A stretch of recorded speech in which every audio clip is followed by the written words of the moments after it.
If you can't do the time, don't do the crime. You have to understand that it is a unique form of arrogance to believe that every country has the exact same rules, moral standards as you do in your country. To think, oh, I play basketball and I love smoking weed. I'm just going to bring some weed to Russia. It's just weed. The Russians don't see it that way. The Thais don't see it that way. The Arabs do not see it that way. It is none of America's business how Russia conducts its criminal justice system. If a friend of mine was in Russia smoking weed and got locked up for 10 years, I'd be the first one on this stream saying, my friend, this guy who I associate with, is actually a dumbass. So, I hear all the bad stories all the time of the UAE or Thailand, and people say, oh, it's unfair how they treat people. If you know the laws of a country do not permit your behavior that you do back home, then do not go to said country. Snoop Dogg. Shout out to Snoop Dogg. Because I know people here in the UAE who are talking about bringing him here for concerts and appearances. And Snoop Dogg quite rightfully said, listen, man, I gotta smoke, man. I can't come. Gotta smoke. Need my weed. That's my Snoop Dogg impression. You can rate my Snoop Dogg impression in the comment section out of 10. And he said, no, I'm not coming because I like to smoke my marijuana. Bravo, Snoop Dogg. Because he's obviously an intelligent man. Because you know what a dumb man would have done? Yeah, sure, I'll come to the UAE, give me my paycheck. If I just brings one bag of weed, they won't mind. And he would have ended up in a Middle Eastern jail for 20 years. And dumb people, would have been like, oh, poor Snoop Dogg. Snoop Dogg's got a brain. Snoop Dogg was like, no, I'm not going to these countries where I can't smoke my marijuana. I like my marijuana. And fine by them. I would happily go to a country where you couldn't smoke cigars or drink alcohol. If that was the rules of the country, I'd go and visit and I'd lay off the booze and I wouldn't smoke a single cigar. And I'd leave and do my stuff back home. People said, Tristan, I wonder if I can bring up the things happening at the World Cup and your take on it. I feel that the West have made football political nowadays. I love you guys. Now, thank you for the question. It's a very, very interesting question. My opinion on it is actually very simple. People, when they come to countries, and I will say the same about the United Kingdom and the United States, or any country in the world, need to respect the country's culture, the country's principles, the country's laws.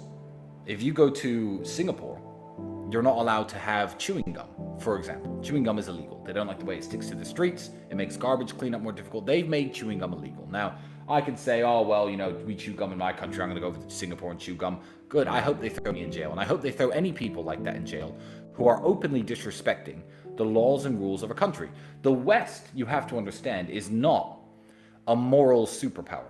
They are not the kings of morality who set in stone the laws of the universe and tell every single country, you are immoral, you are not immoral, you are just, you are unjust. The crimes that the West commits, from the proxy wars even being fought right now in certain countries that I won't mention for the sake of not bringing that topic up, to the open invasions and murder and genocide of tens of thousands of people, the crimes that the West commits certainly disqualify it from being the moral high ground of the world. So when English people, German people, and American people try to get high and mighty on a place like Qatar and say, oh, well, I'm not allowed to wear rainbow flag t-shirts and rainbow flag armbands and rainbow colored hair and rainbow flag pants. I'm not allowed to do that. Why aren't I allowed to do that in Qatar? Why can't I come to your football stadiums and wear all these rainbow colored flags?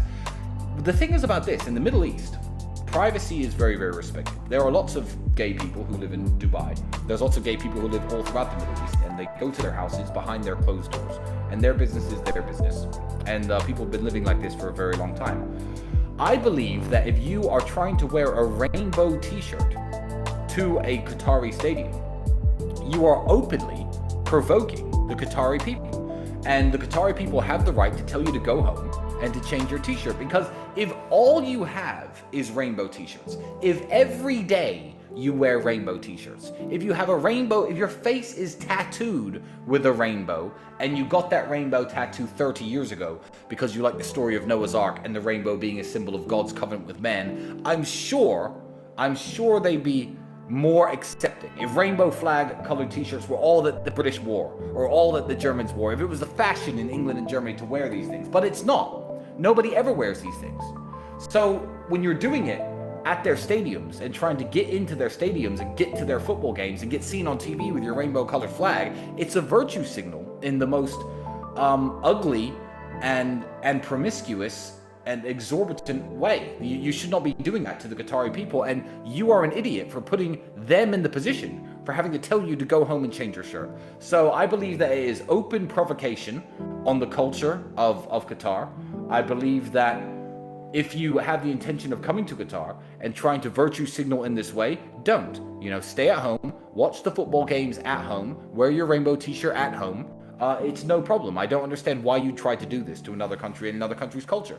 In exactly the same way that English people get mad when protesters who were against the British Armed Forces some years ago were setting fire to poppies in the city center.